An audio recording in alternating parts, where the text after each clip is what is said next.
ክቡራን የቻናላችን ቤተሰቦች ባለፈው ዝግጅታችን የመናኙ ንጉሠ ነገሥት የአጼ ካሌብን ታሪክ አስቃኝተናችኋል።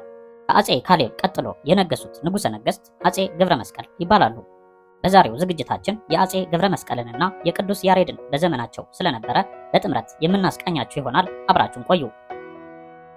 የአጼ ገብረ መስቀል ዘመነ መንግስት ከ515 እስከ 529 ዓመተ ምህረት የአገራችን ነገስታቶች ታሪክ ወደ ኋላ እየሄድን ስናይ በዘመናቸው ካከናወኗቸው የጦርነት ዘመቻዎችም ሆነ ሌሎች ዓለማዊ ስራዎቻቸው ሁሉ መንፈሳዊ ይዘት ያላቸው ናቸው። መንግስታዊ መዋቅራቸው የተዘረጋውም ከሃይማኖት ጋር በተያያዘ መልኩ ነው። እያንዳንዱ ንጉሠ ነገሥት በዘመኑ ከፈጸመው ዓለማዊ ተግባር ይልቅ መንፈሳዊ ስራው የበለጠ ያመዝናል። ይህም ነገስታቶችን ለሃይማኖታቸው የነበራቸውን ፍቅርና አክብሮት ከማሳየቱ ባለፈ ሙሉ ጊዜያቸውንም በመንፈሳዊ ስራ ብቻ እንዳሳለፉ በግልጽ ያስረዳናል። ከዚህ አንጻር የአጼ ገብረ መስቀል ዘመነ መንግስትን የአስተዳደር ቆይታ ስናይ ቤተክርስቲያንና ገዳማትን በምን መልኩ እንደጎበኙ፣ ለገዳማት ምን አይነት ስጦታ እንደሰጡ የሚያትተውን ታሪክ እናገኛለን። ይህ በእንዲህ እንዳለ በአጼ ገብረ መስቀል የንግስና ዘመን የነበረውና ዓለምን ዛሬ ድረስ የሚያስደንቀውን ጥበበኛ የቅዱስ ያሬድን ታሪክና ከአቡነ አረጋዊ ጋር ስለነበረው ግንኙነት የምናየው በዚህ ክፍላችን ነው።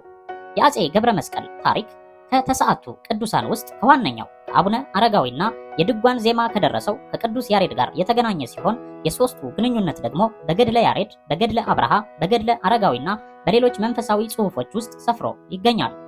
የአገዛዙና የአስተዳደሩ እንዲሁም ሌሎች ተያያዥ ወግና ስርዓቶች ምን መልክ እንደነበራቸው የሚገልጹ መረጃዎች ሳይሆኑ ያሉት ከእነዚሁ ቅዱሳን ጋር የነበረውን ግንኙነት ነው የሚያሳዩት። በዚህ በገድለ አረጋዊ ውስጥ ራሳቸው አቡነ አረጋዊ የደብረ ዳሞን ተራራ ለብትውትና ለማስተማሪያ መርጠው እያለ ነገር ግን ተራራው ረጅም ከመሆኑ የተነሳ ለመውጣት ስለቸገራቸው ከስር ሆነው ምነው ክንፍ በኖረኝ እያሉ እንደተመኙና እግዚአብሔር ወደ ተራራው ጫፍ የሚያወጣ አንድ ነገር እንዲልክላቸው ሲጸልዩና በጾም በጸሎት በሱባኤ ሲለምኑ መልአኩ ሚካኤል ቀርቦ አትፍሩ እንዳላቸው እግዚአብሔርም በገመድ ፋንታ 60 ክንድ ቁመት ያለው ትልቅ ዘንዶ እንደሚልክላቸው መናገሩና ከዚያም ዘንዶ ከተራራው ወርዶ እንደ ሰው አፍ አውጥቶ እዚያ ተራራ ላይ ከወፎች በቀር ውሃም ዳቦም የለም፣ ራስህን የምታስጠጋበት እንኳ የለህም ብሎ እንዳነጋገራቸው እርሳቸውም አንተ የታዘዝከውን ፈጽም፣ አምላክ የፈቀደውን ሁሉ አይነሳንም እንዳሉት ከዚያ በኋላ ሚካኤል ሰይፉን መዞ እየጠበቀ ዘንዶው ጭራውን ወደ አቡነ አረጋዊ አድርጎ እርሳቸውም ጭራውን ወይም ጅራቱ ላይ ወጥተው ተራራውን እየወጡት እያለ ዘንዶው አቡነ አረጋዊን አወናጭፎ እንደወረወራቸውና በድንገት ተራራው ላይ ደርሰው ሃሌሉያ ብለው እንዳመሰገኑ ከዚያም በዚሁ በደብረ ዳሞ ተራራ ሆነው ለሕዝቡ ቡራኬና ትምህርት ይሰጡ እንደነበር ይገልጻል። ከዕለታት አንድ ቀንም አጼ ገብረ መስቀል በሰራዊቱ ታጅቦ እንደሄደና ሰራዊቱን ከተራራው ስርትቶ ከጥቂት ተከታዮቹ ጋር በገመድ ወደ ተራራው ወጥቶ ቡራኬ መቀበሉንና ቤተክርስቲያን ልሰራ የምችልበትን ቦታ መርጠው ያመልክቱኝ ብሎ እንደጠየቃቸው አቡነ አረጋዊም አካባቢውን ከንጉሱ ጋር እየዞሩ ተመልክተው ቦታ መርጠው እንዳሳዩት ከዚህ በኋላ ንጉሱ በአዋጅና በትዕዛዝ ድንጋዩ እንጨቱ እየተሰበሰበ በከብትና በሰረገላ እየተጫነ ወደ ተራራው እየተጓዘ አጼ ገብረ መስቀል በነገሰ በሁለተኛው ዓመት ግንባታው እንዳለቀ በዚች ቤተክርስቲያንም ንጉሱ ልዩ ልዩ አልባሳት፣ የወርቅና የብር ጽዋ፣ በወርቅና በብር የተለበጡ መንፈሳዊ መጻሕፍትን እንደሰጠና የማርያምን ታቦት አስገብቶ ቅዳሴውን አቡነ አረጋዊ ቀድሰው ንጉሱና ጳጳሱ እንደቆረቡ ከዚያም አጼ ገብረ መስቀል በተራራው ላይና ከተራራው ስር ላሉት ሰራዊቱ ግብር አብልቶ ነዳያን ሁሉ በመብል እንደጠገቡና ደስታ እንደሆነ ገድሉ ሰፋ አድርጎ ይገልጻል። ከዚህ በኋላም ቅዱስ ያሬድ ወደ ደብረ ዳሞ ወጥቶ ከአቡነ አረጋዊ ጋር በወጣትነቱ ተገናኝቶ የታነጸውን ቤተክርስቲያን አድንቆ እንደተመለሰ ይናገራል። ስለዚህም እዚህ ቦታ ላይ የቅዱስ ያሬድን ታሪክ ሰፋ አድርገን እናየዋለን። የእርሱን ታሪክ ስናይም እግረ መንገዳችን በአጼ ገብረ መስቀል ዘመነ መንግስት ኢትዮጵያውያን ደስታና ምቾት በዝቶባቸው እንዴት ይኖሩ እንደነበር እንረዳለን።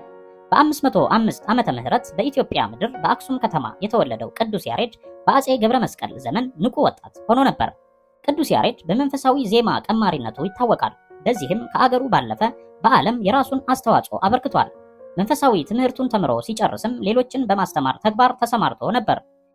ያሬድ ማለት ይላሉ የሃይማኖት ሊቃውንት ርደት ከጽርሃ አርያም ማህሌት መላእክት ያወረደ ማለት ነው። በተጨማሪም ያሬድ ማለት ንብ ማለት ነው በማለት ስለ ቅዱስ ያሬድ ቀደም ብሎ የተተነበየለትን መሰረት በማድረግ ያብራሩታል። ንብ የማትቀስመው አበባና ጤዛ እንደሌለ ሁሉ ያሬድም ከቅዱሳት መጽሐፍት ያልጠቀሰው ቃላት ያልመረመረው ምስጢር የለም። ንብ የቀሰመችውን አበባ አጣፍጣ ማር አድርጋ ታቀርባለች።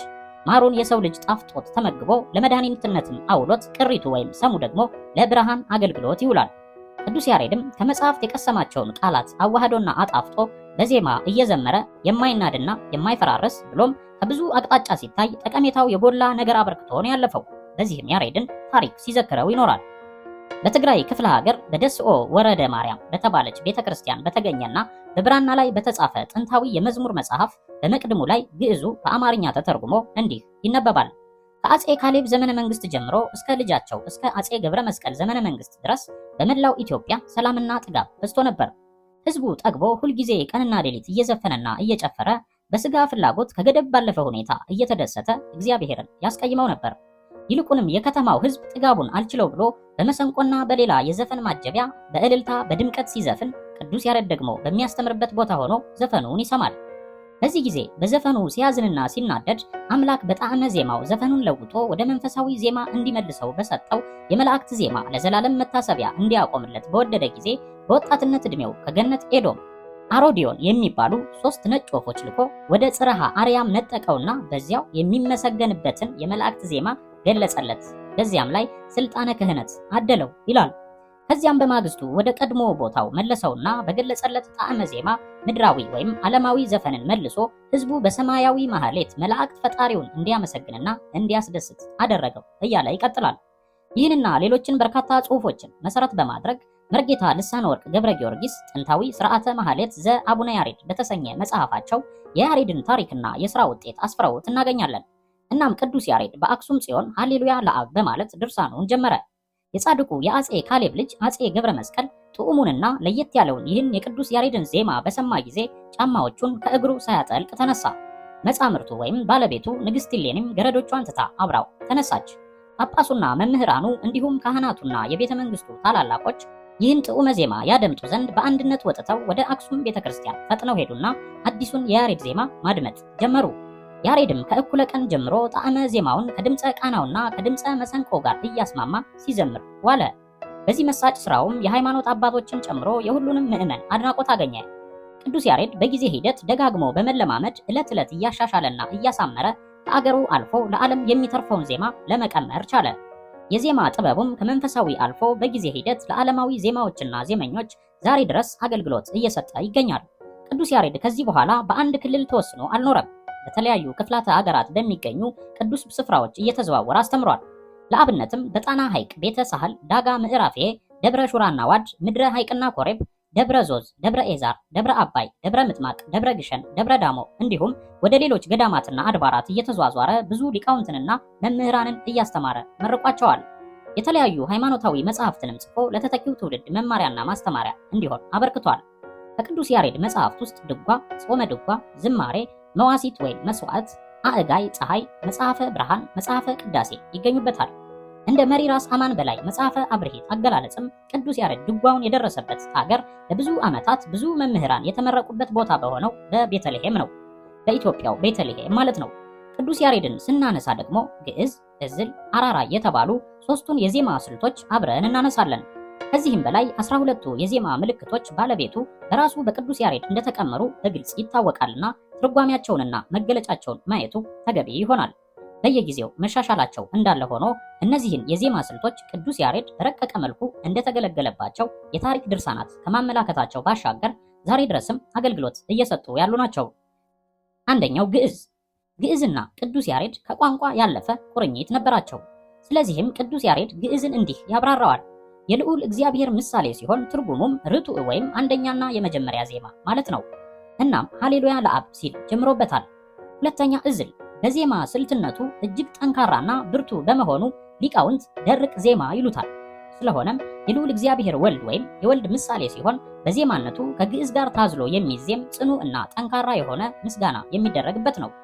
ሶስተኛ አራራይ የልዑል እግዚአብሔር መንፈስ ቅዱስ ወይም የመንፈስ ቅዱስ ምሳሌ ሲሆን ትርጓሜውም የሚያራራ፣ ጥዑም፣ አሳዛኝ፣ ልብን የሚመስጥ ማለት ነው። ቅዱስ ያሬድ እነዚህን በመሰሉ ሂደቶች ጥረቱን እያጠናከረ በተግባር እየሞከረ ለመንፈሳዊ አገልግሎት ሲወጣና ሲወርድ ኖሯል።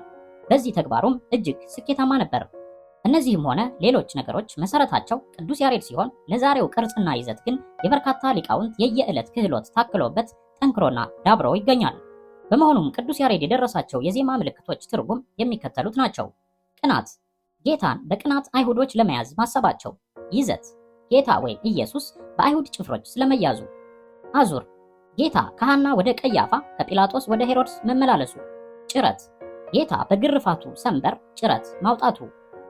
ቁርጥ፣ በጌታ ላይ ቁርጥ የሞት ፍርድ መፍረዳቸውና በጦር ሲወጋ ፈጽሞ እንደሞተ መሆኑ። ሂደት ጌታ ታስሮ መስቀሉን አሸክመው ከሊቶስጥራ ወደ ቀራንዮ መወሰዱ። ድፋት ጌታ አክሊለ ሦክ መድፋቱ። ደረቱን ረግጠው ለመቸንከራቸው። ዘንጥል ልብሱን ከሰውነቱ ቀደው መግፈፋቸው። ርክርክ ለጌታ ለደሙ ነጠብጣብ አወራረድ። አምብር 3 መዓልት 3 ሌሊት በመቃብር ስለመቆየቱ። ድርስ በነቢያት የተነገረው ትንቢት ስለመድረሱ ወይም ስለመፈጸሙ። እነዚህ የዜማ ምልክቶች በተግባር እንደየ አገባባቸው ተዋህደውና ተጣምረው ሲወረቡ ተወዳጅ የሆኑና ለዛ ያላቸው ሆነው ይገኛሉ። ቅዱስ ያሬድ ይህን የመሰለ ረቂቅ ሥራ በዘመኑ ከመፈጸሙም ባሻገር ለዓለም የዜማ ድርሰት መሰረት ጥሏልና በሁሉም ዘንድ ባለ ውለታነቱ የሚዘነጋ አይደለም። የቅዱስ ያሬድ የምድር ቆይታ ሙሉ በሙሉ ለመንፈሳዊ አገልግሎት የተገዛ እንደነበረና ድንግልናውን ጠብቆ ብዙ አባቶችን አስተምሮ ዕድሜውን በሙሉ በብትውትና እንደፈጸመ ነው የሚታወቀው። ቅዱስ ያሬድ መጀመሪያ ስራውን የፈጸመው በአጼ ገብረ መስቀል ዘመነ መንግስት ነበርና ንጉሠ ነገሥቱ የሚያስፈልገውን ነገር በማሟላትና ወደሚፈልገው ቦታ እየሄደ እንዲያስተምር እገዛ አድርጎለታል፣ ስጦታ አበርክቶለታል።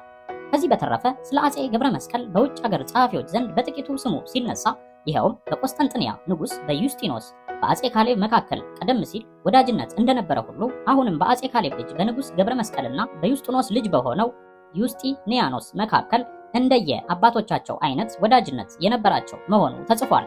በዚህ ግንኙነታቸው በቆስጠንጥንያው ንጉሥ በዩስጢኒያስ ወዳጅነት አማካኝነትና የአንድ ባህሪ ክርስትና አማኝ በነበረችው በሚስቱ በቴዎዶራ ደጋፊነት በግብፅና በኢየሩሳሌም ከኢትዮጵያ ለሚሄዱት ምዕመናንና መነኮሳት መቀመጫ የሚሆን ቦታና ገዳም በአጼ ገብረ መስቀል ጊዜ ያለ ችግር እንዲገዛና በኢትዮጵያ ባለቤትነት እንዲያዝ ማድረግ ችሎ ነበር ይባላል። ከኢትዮጵያም ኢየሩሳሌምን ለማየትና ለመሳለም እየሄዱ የሚቀመጡት ምዕመኖች ቁጥር እየበዛ ስለሄደ ቀድሞ የሮማውያንን አይነት ክርስትና ይከተሉ የነበሩትን ወገኖች እያስለቀቁ የእስክንድሪያውን አይነት ክርስትና ለሚከተሉት ለነዚህ ኢትዮጵያውያን እንደሰጧቸው ይነገራል።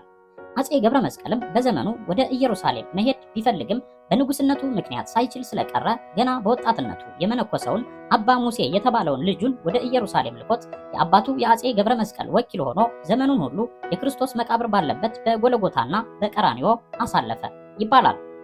በአጭሩ የአጼ ገብረ መስቀልና የቅዱስ ያሬድ ታሪክ ያስቃኘናችሁ ይመስላል። በቀጣይ ጊዜ ተከታዩን ታሪክ ይዘንላችሁ እንቀርባለን። ሰላም ሁኑ።